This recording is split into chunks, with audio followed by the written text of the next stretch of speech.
Welcome back. ONGC is getting hit again. It lost close to about 16-17% last week. But even today, that pullback is not held. And as we speak, it's seen a sharp fall, a cut of about 1.5% at the low point over there. IT stocks too, despite the rupee weakness, IT stocks are under pressure today, in fact, across the board. But HCL Technology has gotten hit the hardest, and that's down close to about 3%. It had the index itself, the IT index, has outperformed the Nifty by more than 30% so far this year. And I guess some of that is getting unwound.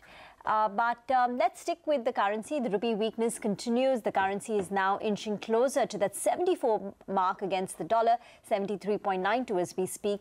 We spoke to MS Gopikrishnan of Standard Chartered Bank and Kaushik Das of Deutsche Bank on the rupee trajectory going ahead. Let's hear out their views.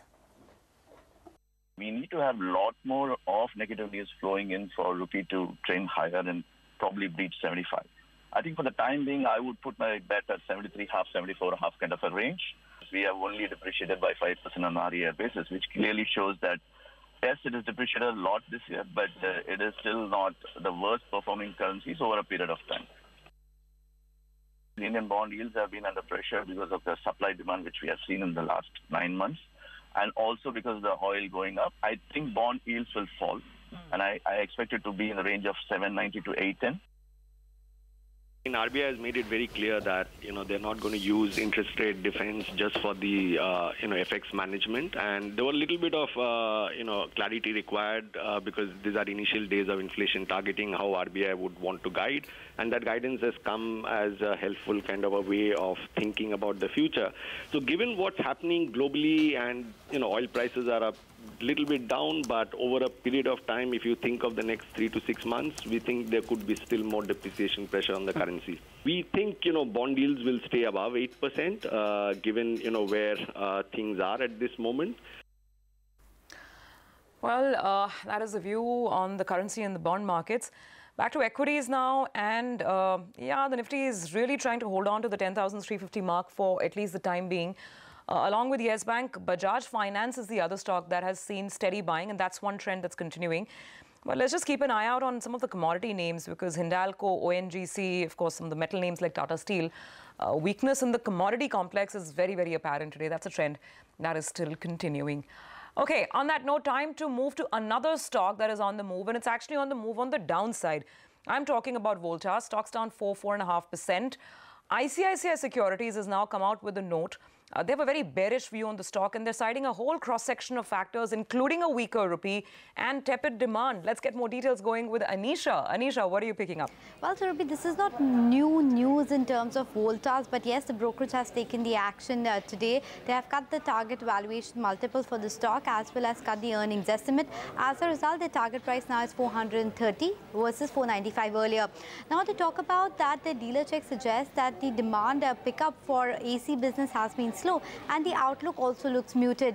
Now, why this will impact Voltas more than others? First of all, that custom duty hike would impact Voltas more because they have higher import exposure, and that's why the margin is expected to come under pressure. And secondly, remember, for Voltas, they had entered into an agreement with Arcelor for their Beko product launches. Now, ICICI Securities says that the initial dealer check suggests that the response for these new appliances has been tepid. It is no out-of-the-world kind of appliance that we have seen. They are very plain, simple colored appliances. So they are expecting that maybe Beko will see initial losses, because remember, the business model for Beko was on the lines that they will import most of the product, at least for the initial 2 years, and then there will be a capex setup done for this one.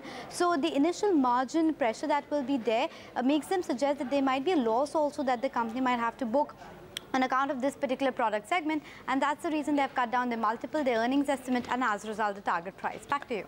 Okay, Anisha, thank you very much for that. So the report says that the Voltas Beko refrigerators are of plain colors, whereas the market prefers floral colors. And also the JV is trying to price the product similar to LG and Samsung, which are the current market leaders in this segment. Just adding some more to what Anisha was also telling us. But back to Ekta, she's going to tell us about Dr. Reddy's and why that stock needs to be on our radar today. Ekta? Hi, thanks for that. Well, it's just a small update with regards to Dr. Reddy's. You know, there is a pharmaceutical company called Therapeutics MD, which is going to be launching a women's oral contraceptive device, Anovera, in the first half of CY19. So now this is actually a negative read-through for Dr. Reddy's because they are in the pipeline to launch a similar device called NuvaRing.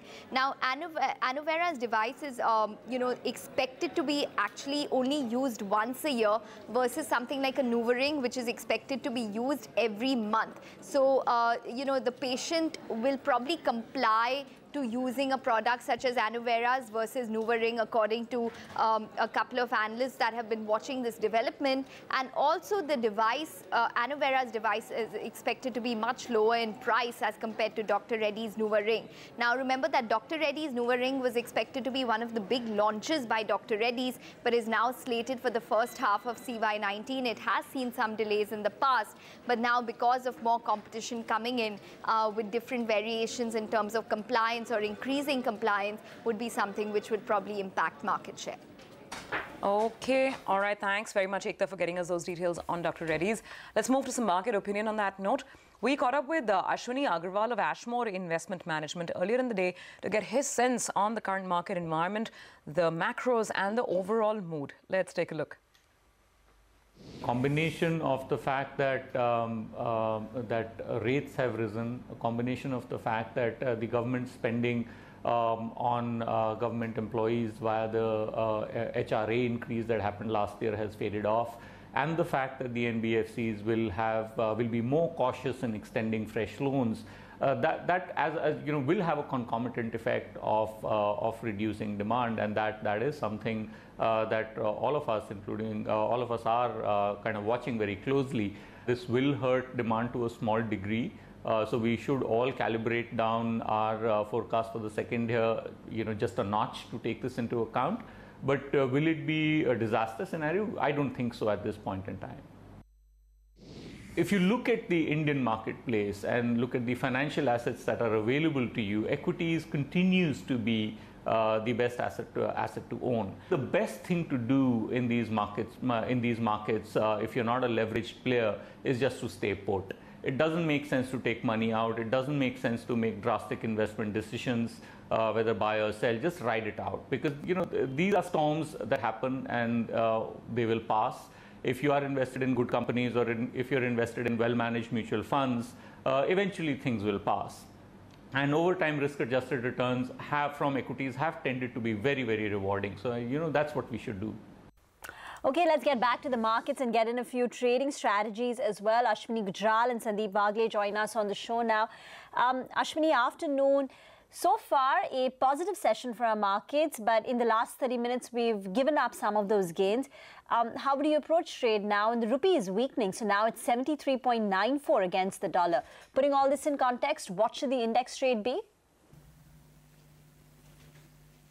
See, there comes a time when, you know, mostly everything is priced in. So, you know, doing this one-to-one correlations often don't make sense.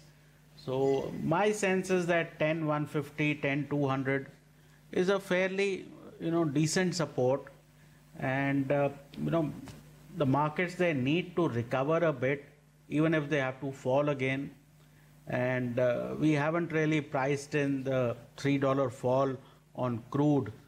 So still bullish and hoping that we get upside.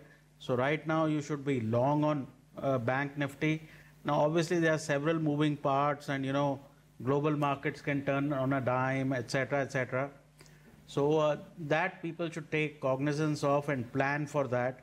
But overall, with a 10,200 type of stop on the Nifty, I think a few upside days should be possible. So having said that, for the moment we want to be long on the banks. SBI is a buy with a stop of 259, target of 272. RBL is a buy with a stop of 490, target of 515. And ICICI Bank is a buy with a stop of 305, target of 321. Okay. Ashwini, let me throw in a googly here. Yes Bank. Just the manner in which the stock has moved in the last 1 hour or so, Does it make for any sort of a trade for you at the moment? See, even Yes Bank, not because somebody is meeting somebody, but the way it has collapsed, I think from 400 thereabouts. I mean, everything will bounce back, and the kind of falls you had, a 15-20% bounce back on several stocks is possible, including financials. So, a lot of other banks are also up. Having said that, this is a kind of a, collapse and total exhaustion of selling. So at some point, you will see these stocks go up, even HPCL, etc., because, stocks can't go down to zero. So my sense is you'll have a 3 to 5 day type of rally where people sort of catch their breath. For the moment, being long is the right idea. The risk reward is positive. Now, when and how and, the rally will get constructed, that time will tell. But for the moment, I don't think shorts have, great odds on the downside.